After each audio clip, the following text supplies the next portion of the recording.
बिस्मिल्लाहिर्रहमानिर्रहीम। अस्सलामुअलैकुम। Saudi Urdu news channel में आप सबको खुश आमदीद कहा जाता है। दोस्तों, अल्हम्दुलिल्लाह अरब ममालिक से बेहतरीन किस्म की गैर मुल्की अफराद के लिए खुशखबरियाँ आना शुरू हो चुकी हैं। बहुत सारे ममालिक ने जैसे पहले इंटरनेशनल फ़्लाइट्स पर पाबंदी लगा दी थी, जिसकी बिना पर लाखों गैर मुल्की अफराद अपने मुल्कों में स्टक होके यानी फंस कर रह गए थे और रोज़गार उनके मुतासिर हुए थे।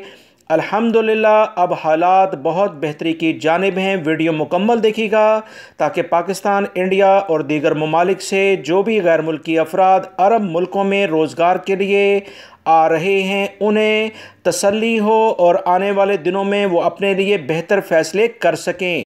मुख्तलिफ अरब ममालिक की जो काबीना हैं उनकी जानिब से फ़ैसले किए गए हैं कि अगस्त में ऐसे गैर मुल्की अफराद जिन्होंने वैक्सीन लगवा ली है उनका खैर मकदम शुरू कर दिया जाएगा। और कुछ ममालिक ने तो बाकायदा कर भी दिया है, इसमें कुवैत और ओमान सरफ़हरिस्त शामिल हो गए हैं। सऊदी अरब के अहम बड़े ये पड़ोसी मुल्क हैं जिसका असर इंशाल्लाह सऊदी अरब में भी देखने में आएगा। कुवैत की जानिब से कहा गया है कि इंटरनेशनल एयरपोर्ट पर अरब ममालिक समेत दूसरे ममालिक से कुवैत में मुकीम गैर मुल्की अफराद अब आ सकते हैं।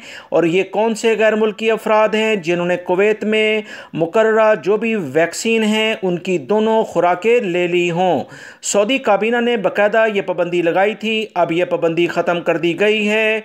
कुवैत में भी सऊदी अरब की तर्ज की वैक्सीन जिसमें फाइज़र, एस्ट्राजेनेका, ऑक्सफोर्ड की और मॉडर्ना वैक्सीन की मंजूरी दे रखी है।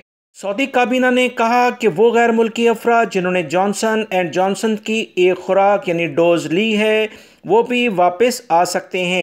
कुवैत की काबीना ने यह भी बताया है कि 72 घंटे पहले PCR टेस्ट लाजमी करवाना होगा और इसकी मनफी रिपोर्ट शेयर करनी होगी। दूसरी शर्त यह है कि कुवैत आने वाले गैर मुल्कियों में नज़ला, ज़ुकाम, खांसी, टेम्परेचर जैसी कोई अलामत नज़र नहीं आनी चाहिए। इसके बाद काबीना का मज़ीद कहना है कि कुवैत पहुँचने वाले गैर मुल्कियों का 7 दिन हाउस आइसोलेशन यानी क्वारंटाइन किया जाएगा। होटल वगैरह में स्टे करने की ज़रूरत नहीं। दूसरा PCR टेस्ट का रिज़ल्ट आने के बाद वो अपने काम पर जा सकते हैं। दोस्तों, यही कुछ सूरत हाल सऊदी हुकूमत की जानिब से भी जारी की जा सकती है, जिसका बहुत इम्कान है कि सऊदी अरब के अहम हमसाया मुल्कों ने ये फ़ैसले करने के बाद काफ़ी उम्मीद पैदा कर दी है कि सऊदी अरब की जानिब से भी ऐसे गैर मुल्की अफराद जिन्होंने बाकायदा ये तमाम वैक्सीन्स ले ली हैं, PCR टेस्ट के सर्टिफिकेट्स मौजूद हैं, वो सऊदी अरब इंशाल्लाह बहुत जल्द आ जाएंगे। वीडियो लाइक करके शेयर भी कीजिएगा। अस्सलामु अलैकुम।